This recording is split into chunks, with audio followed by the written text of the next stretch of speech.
Now let us derive the continuity equation using the moving infinitesimal fluid element. Earlier case, what we did was we applied the fixed law of conservation of mass to the fixed infinitesimal fluid element, and we ended up with the conservation form of governing equations.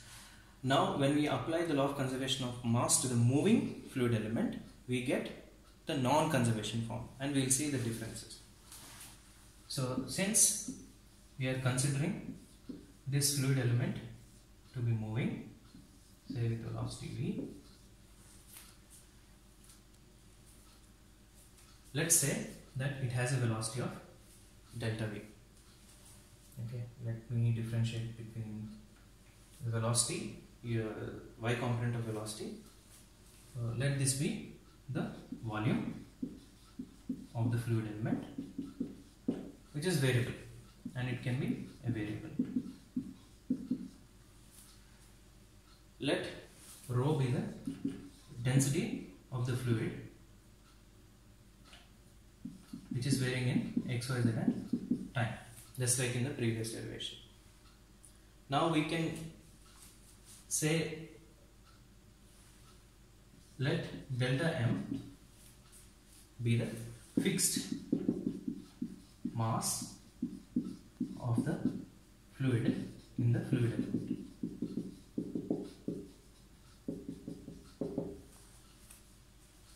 Fine. I simply have to apply the law of conservation of mass in one step, and I can say that the time rate of change of mass is 0 in this fluid element. The time rate of change of mass is 0. Since this fluid element is moving, I get the total derivative. The time rate of change of this mass is 0. Why did we get the total derivative? Because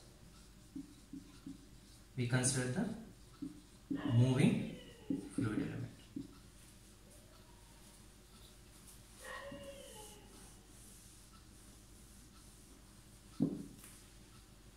Now we know that mass is density times volume. Let's substitute that here, and we get density times volume here.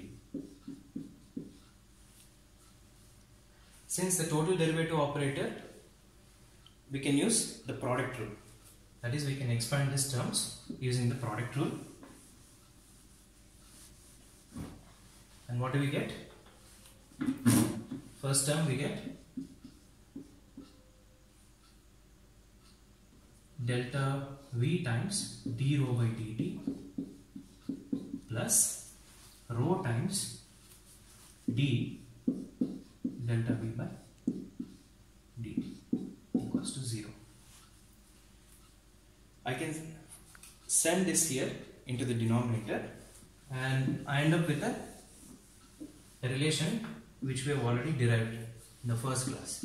We get d rho by dt plus rho times 1 by delta v d delta v by dt is 0. I hope you recognize this term. This is the time rate of change of volume per unit volume of the moving fluid element. This is nothing but the divergence of velocity.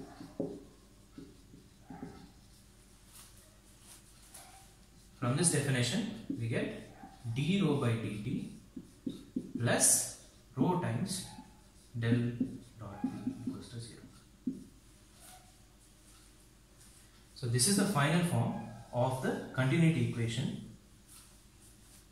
and this is a non-conservation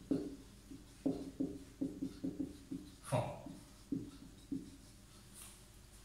The difference between conservation and non-conservation form is density and velocity are separated here. If you open this up, what do you get? Rho times dou u by dou x plus dou v by dou y plus dou v by dou z. Density is not in the derivative. It is outside the derivative. Hence, this is the non-conservation form.